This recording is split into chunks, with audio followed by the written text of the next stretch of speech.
Call us to order. Thank you very much, everybody. So yesterday we started to discuss 2489 and consider action. And we had a certain amount of questions about what money was available in grant funds and so on. And I thought it made sense for us to slow down and hear from the Attorney General's office. And I see they sent a representative to us on short notice, and I'm very appreciative of that. Would you please come to the microphone? And if you have answers to questions we asked yesterday, I'll let you begin, and then I will let the committee ask some questions. And normally, this is not something that I do, but I felt this questions merited this time. So thank you for coming back. Thank you, Madam Chair. And again, my name is Chris Teeters. I'm an Assistant Attorney General with the Office of the Attorney General. And just for background, I am the attorney who works exclusively on the opioids project. I have been since 2019, so I should hopefully be able to answer your questions. As I understood it, there were 4 questions, at least that were presented to me. So I'll just kind of go through each of those questions. One question was how much money is available in the Kansas Fights Addiction Fund. Broadly, right now, there are $82,841,277.29 that are unencumbered in the fund. Those are currently held through an investment account that's managed by Sunflower Foundation, our financial agent and grant manager at this time. We do anticipate additional revenues to come in as settlements pay out throughout the year and continue to pay out going forward, as well as additional new settlements that we anticipate later this year. We also anticipate upwards of around $20 million of new expenditures out of that fund as additional grant programs are made available by the Kansas Fights Addiction Grant Review Board. The second question that I received was how much money is dedicated to schools presently. There is none of the unencumbered funds are currently dedicated to schools. I went back and looked through our grants from RFPs 1 through 4, and none were directly associated with schools. Many were for programs that were doing school-based programming, but none directly to schools. There is also money in the Municipalities Fights Addiction Fund. Just by way of background, under the Kansas Fights Addiction Act, 75% of the money the state receives from settlements goes towards the Kansas Fights Addiction Fund, 25% goes to the Municipalities Fights Addiction Fund, and 205 of our cities and counties are participating in the Municipalities Fights Addiction Fund. And some of those municipalities are giving money to schools either for Narcan or largely for DARE programming. Another question was how long will the funding last? There is no spin down provision in any of our settlements, so technically the duration of the program is indefinite. However, I will say that we anticipate receiving new funds through 2038 with a total amount that would be about $240 million at present, although I anticipate that number will go up to the Kansas Fights Addiction Fund. So going back to the answer to the first question, we've received about $82 million in that fund. We anticipate at least $240 million at the top end. Doing some very quick math, which is dangerous for a lawyer, it's about another $160 million through 2038. Finally, the big question I think that was raised was how much will this cost schools annually to implement this program? There's a couple, I want to answer this question in 2 parts. One, I want to recognize there's quite a few variables that make this question difficult to answer. First, right now, we would be asking schools to go through the naloxone program, or at least that's the way I think that would be the most efficient to address this issue. That is run by DECA. That program is funded in part through federal funding that may or may not continue after September 30th of this year. We hope it will. But if it didn't continue, DECA may also be awarded grants from the naloxone program to help meet, from the Kansas Fights Addiction Grant Review Board to help meet those needs. And third, there is another bill that is pending right now that could drastically reduce the costs of this program by extending the life span of current boxes of or kits of naloxone. So if that bill were to go into effect, we could see expiration dates extended outwards of 10 years. If it doesn't go into effect, you may recall last week we talked about the expiration date, depending on who you buy it from, is between 2 and 3 years. So if we it didn't have to refresh out of date naloxone, it would every few years, it would drastically reduce the cost. But with those variables in mind, I did some quick analysis, and there appears to be about 1,355 public schools in Kansas. If each school were to buy 2 kits, which would be 4 doses per year, you would need about 2,710 kits per year. DECA can acquire, so the state naloxone program can acquire these kits at $22.50. And so the total cost per year, if we were to spend or go through DECA for every school, would be about $60,000 or $60,975 per year. A couple of caveats on that. One is that schools, if they were to purchase naloxone, not by requesting it through DECA, but just going out and buying it on the open market, their costs would go up. It's about $32 to $35 per kit on the open market. I've just assumed 2 kits per school. Some schools will require more. Some schools will not require updating that if the expiration date extends ever in the lifetime of this program. There's a lot of variability there, but I think a reasonable estimate is about little under $61,000 per year. If you go back to the answer to the first question, you heard me say there's about $82 million available presently. If every school was funded for these 2 kits through the Grant Review Board, if the Kansas Fights Addiction Grant Review Board awarded grants for each of those school districts to buy kits every year, we're decades before the money runs out at that point. Of course, we wouldn't be spending money on other projects that may take higher priority, but there is substantial funding available in the Kansas Fights Addiction Fund, especially if we centralize the purchasing process through the state naloxone program. And I'm happy to stand for any other questions that there may be. Thank you. Questions? Representative Chauncey, and then Pishney and Schreiber. Thank you, Madam Chair. Is any of that money then be able to be utilized for education of the staff at the schools to utilize for how to administer this naloxone? So there's 2 ways the money could be used for education. One is if a school district themselves wanted to apply for a grant either from a participating municipality, say they were in Johnson County, Wyandotte County, or even some of our smaller counties that are participating or smaller cities that are participating, they could use the funding directly to develop education. If instead we were to only ask them to seek that education training from DECA, we could just fund DECA directly to do that particular education development for schools. We would ask at that stage DECA to apply for a grant to the Kansas Fights Addiction Grant Review Board to fund that particular project. I can't say with 100% certainty the board would or would not, but I can say that in 4 rounds of RFPs, DECA has applied for multiple grants and has received multiple grants, and they've been a very strong partner with the board. Thank you. Representative Pishney? Thank you, Madam Chair, and thank you for the numbers and stuff, even if you're not a math student. But I appreciated that. It puts it in perspective as far as the fund itself. My question is this, and I'm asking this out of ignorance. I know what we're talking about here at Narcan and so forth. We've got friends that had to access that back home, unfortunately.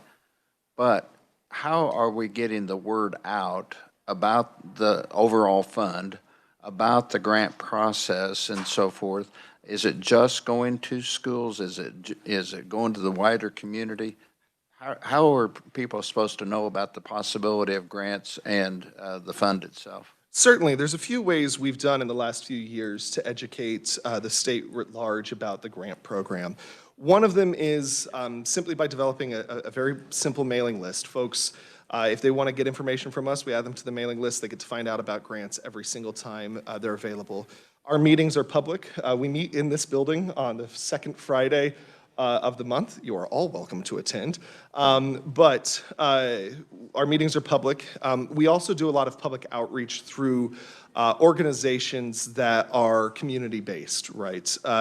DECA does a lot of community-based work. MIR does a lot of community-based work. A number of other organizations do a lot of community-based work so that we can connect potential grant recipients with the fund. The board has taken significant effort to make certain folks are aware that the money is available out there, including going and doing public presentations at a variety of different conferences across the state to make certain folks are aware that they're eligible to receive funds. But there's plenty of more work to do. And Madam Chair, just a quick follow-up question. You've referenced the board several times. What is the composition of the board, total membership, and how are those people are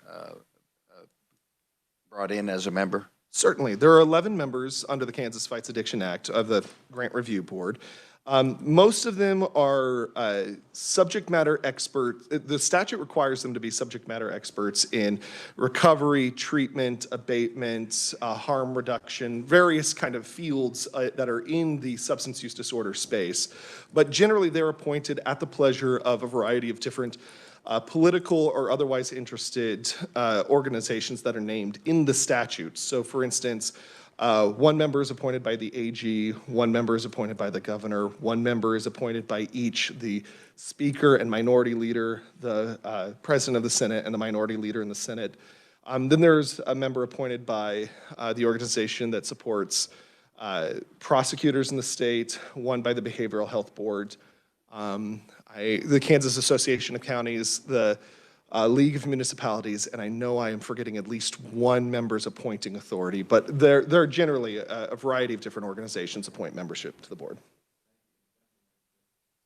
You're welcome. Representative Schreiber, then Brantley and Wolf. Thank you, Madam Chair. And this isn't in any way second-guessing or revisor, but I asked the question yesterday of him, can non-public schools access the Kansas Fights Addiction Fund? So there was a change made a few years ago to allow for, let's assume they were for-profit entities. There was a change made to allow for-profit entities to be able to access the funding. They do need to be doing some sort of services in the state, although if the service was providing some form of harm reduction like naloxone or intervention like naloxone, that would be, I believe, sufficient for them to be able to apply. Okay, thank you. Thank you, Madam Chair. You're welcome. Representative Brantley. Thank you, Madam Chair, and thank you for being here today. I just had a question. A lot of schools have DARE as part of their educational piece. Does DARE include the fentanyl? My understanding is that that has been that type of awareness of poisoning. So we refer to fentanyl as a poisoning crisis because of the impersonation that those pills often impersonate like another type of medication. So I believe that is part of it, but I'm not entirely certain if every school district with a DARE program has fully updated their education programs to include education about the concerns of fentanyl. I know that that's one of the issues that we're advancing, and Peyton, the DARE coordinator is working on that. Yes, the AG's DARE coordinator is working on improving the education on fentanyl for all school districts. Thank you. And Representative Wolf withdrew her question. Any other questions? Seeing none, thank you so much for being with us, and if you don't mind being available in case something else comes up. But I think you did a very good job of answering our questions for us. Absolutely, So, Madam Chair. I'm going to bring us back to discussion of the bill. Jason, please refresh my memory. We didn't have any amendments presented. We were just in discussion when we paused.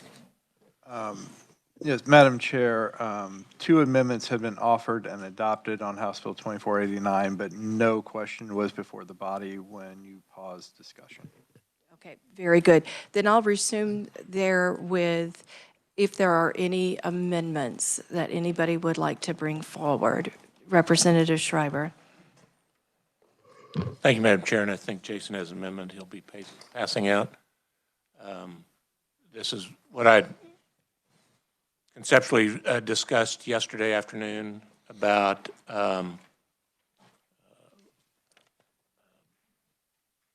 requiring not the program not only being in public but also private schools, and then allowing them also access to that Kansas Fights Addiction Fund. Jason, would you like to add anything to the explanation? Madam Chair, members of the committee, the amendment simply would require accredited non-public schools to comply with the provisions that are set out in the bill for public school districts.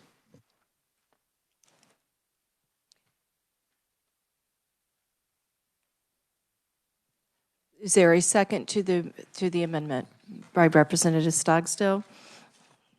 Do we have discussion on the amendment? Representative Schmoy. Thank you, Madam Chair. So this is a requirement, so this is a mandate to the private schools and not an opt-in? A question directed to the revisor? Whoever the wants to maker. ask, or whoever wants to answer? Yes, yeah. Okay. Thank you. Any other discussion? Representative Brantley. Madam Chair, I have to question this because we've stepped forward and said that not, the private schools wouldn't be mandated by our policies. Would this mandate a policy on them? Representative Schreiber. Yes. I urge caution in using the phrase, we said we weren't going to put mandates. I mean, we talked, that was relevant to one bill. I just want to be very clear that with the cell phone bill, we went with a shall may instead of a shall for all, but that doesn't impact other bills, just for clarity. Any other discussion? Representative Getz.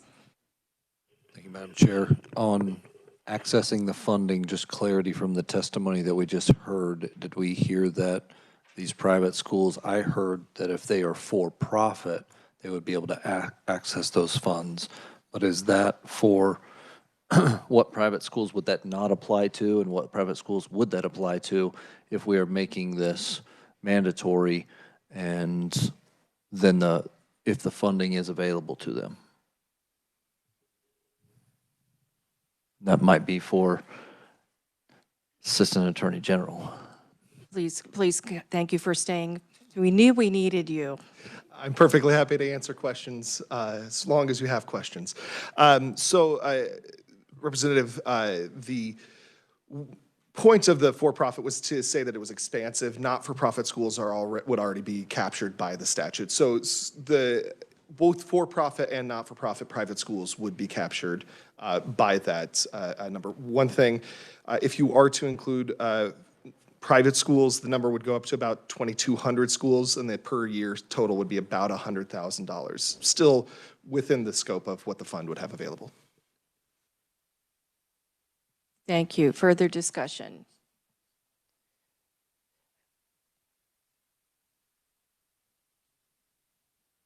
Seeing no further discussion, the chair calls the question. All those in favor say aye. Aye. Opposed, no? No. The noes appear to have it.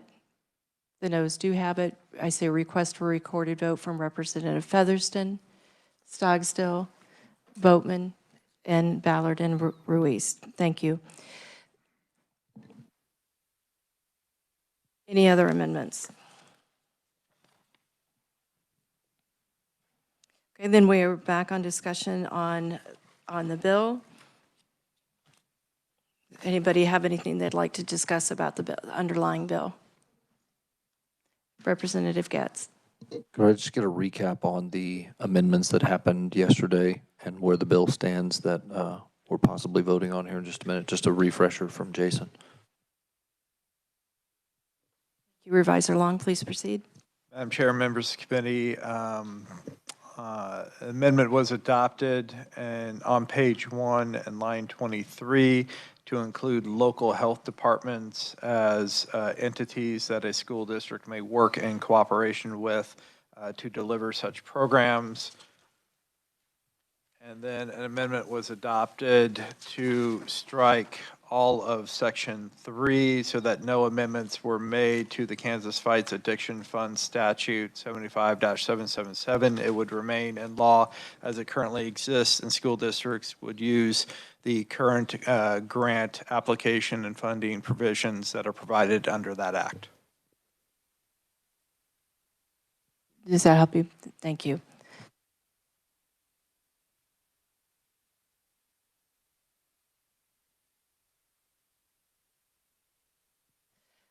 Thank you.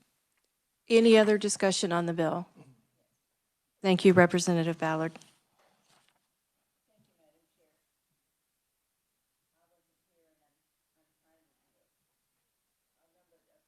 Subbing, okay, but I'm looking at this.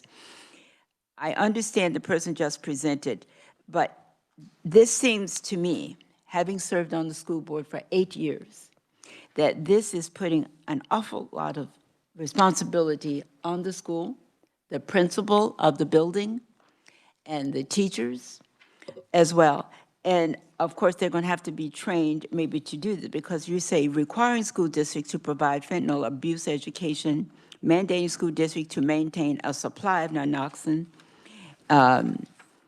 And so who's going to buy that supply? Who's going to maintain it? Who's going to keep it safe? Most people who need it, if you had asthma, whatever, they bring their own things that they need. And I'm just wondering, how much are we asking schools to actually do, and then criticizing them for some of the things that they do? So I'm just looking at this in terms of, it seems unreasonable to expect that the school will take this on too. They are not a health clinic. They don't have trained nurses, except for maybe some may have one or two in their schools. I would like a response to that, please. In terms of paying, the naloxone that's what was just being presented. I think you came in a little bit late at the Attorney General's office, because this was a question we had yesterday, and thank you for coming back to see us again today. There was a question about how much would it cost, and is there enough money in the Attorney General's Fighting Addiction Fund to fund it. So the estimated cost was in a round number $61,000 to buy the naloxone, and they do have over $80 million in their fund to do that. So that addresses that. In terms of things like insulin or asthma medicine, the nature of naloxone in the fact that you're taking it to stop someone who's had an overdose in fentanyl, it's hard for someone to know ahead who needs it. So this puts it available and at the ready for a school nurse or other person to use. There is, if you look down at section C, the education programs can be provided by other people. So I think I hit most of your questions. And thank you, Madam Chair. I appreciate that. I just think even to have all of that is one more thing that a teacher has to do. And yet our schools weren't equipped to do all of that. It was to provide the best education we could for a student at whatever level they are on. And I just think this is above and beyond what all they should be doing. Thank you, Mr. Chairman. You're welcome. Any other discussion? Seeing none, a motion to pass HB 2489 as amended favorably is in order. If someone would, Representative Getz. So moved. Is there a second? Representative Pishney. Last call for discussion. Seeing none, the chair calls the question. All those in favor, please say aye. Aye. Opposed, same sign. That's okay. Thank you all for an interesting discussion. I think we learned a lot about this issue. And I hope that this is an issue that at some point we work ourselves out of needing to have this. We did have other bills that we were going to work and talk about today. So before we go further, one of the bills that we were going to talk about was 2576, which I think was a very difficult bill for those who needed to come and talk about it. I do truly respect the courage it takes to come in and stand up for what you believe. I know this was also a hard one on several people in our committee to hear, and I feel that Kansas is very blessed to have two groups, the Child Advocacy Centers and Aaron's Law, who want to work on this issue. I think it's very important that we proceed, but also that we proceed very carefully. I support the underlying concept, but I did walk away with some concerns that the Aaron's Law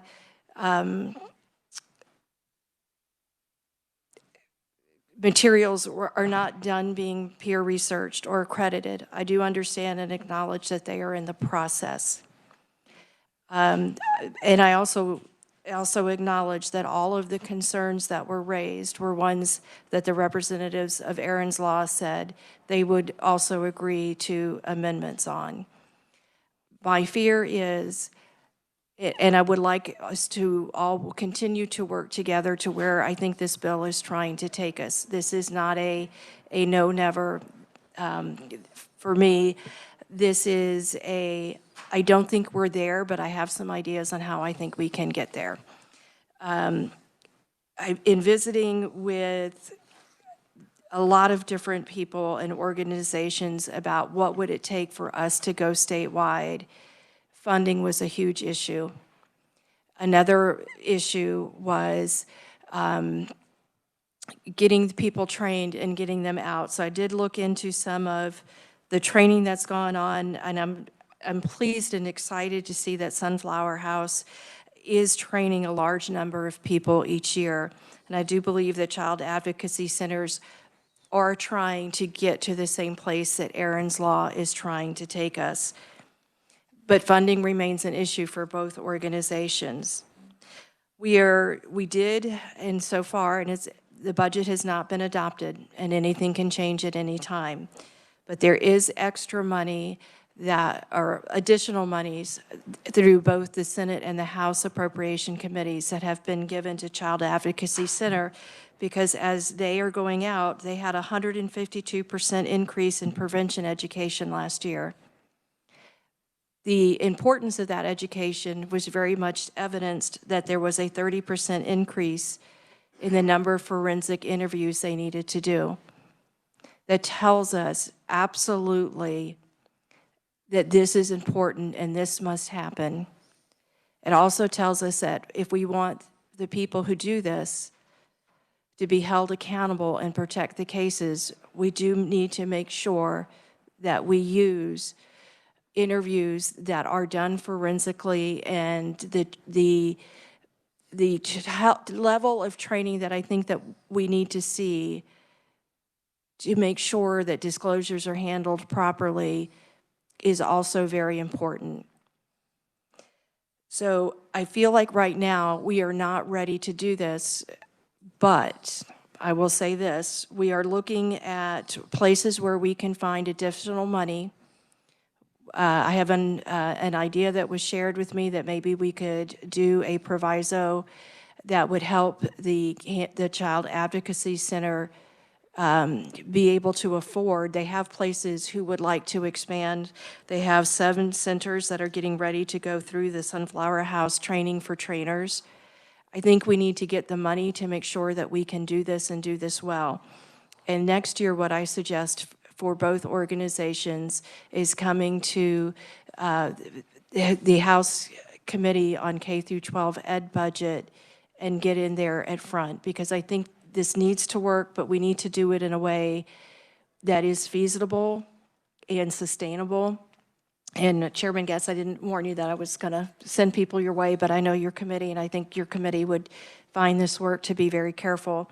So at this time, I'm not going to work this bill because I feel like we're not ready, but what I would like us to do is to continue to meet, find the money, get materials accredited and peer reviewed, and continue to move forward, because if we pass this bill, we don't have the capacity to do the training statewide like we would like to do.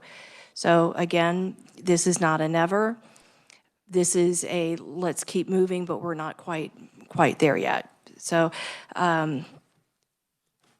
but since I am not working this bill, I wanted to offer the committee, if you have comments on how you think it would be, how we can help to get funding for this and move forward. If you have comments, I'll be happy to hear them. Representative Featherston.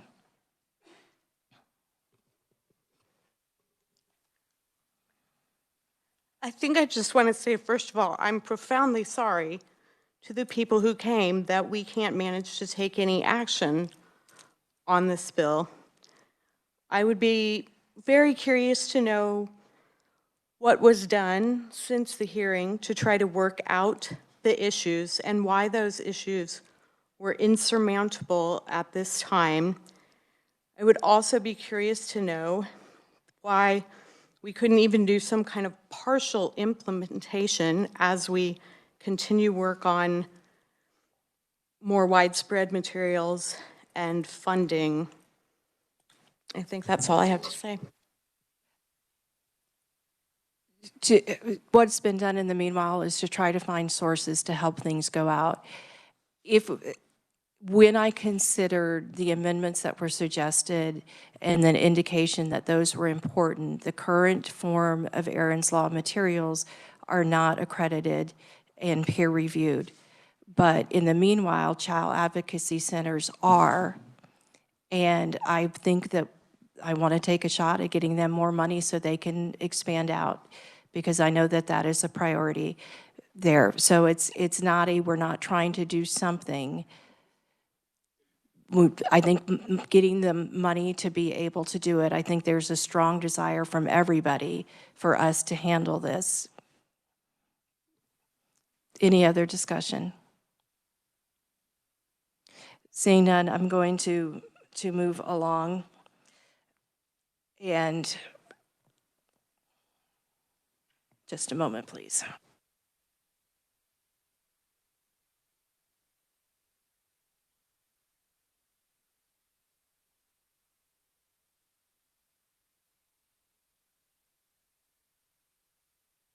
Another bill that we are considering taking action on was 2510.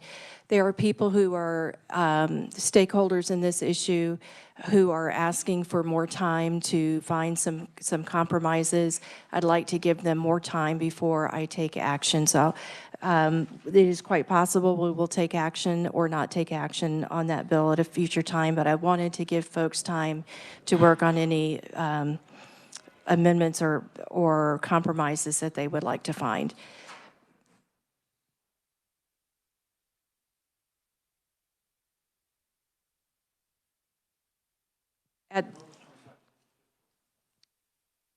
Thank you. 2510 was the bill that related to the what organizations school districts belong to for their members. So it was a very complex bill, and I just again want to give people more time. All right. At this time, I'm going to go ahead and adjourn us for the day and thank everybody for their hard work.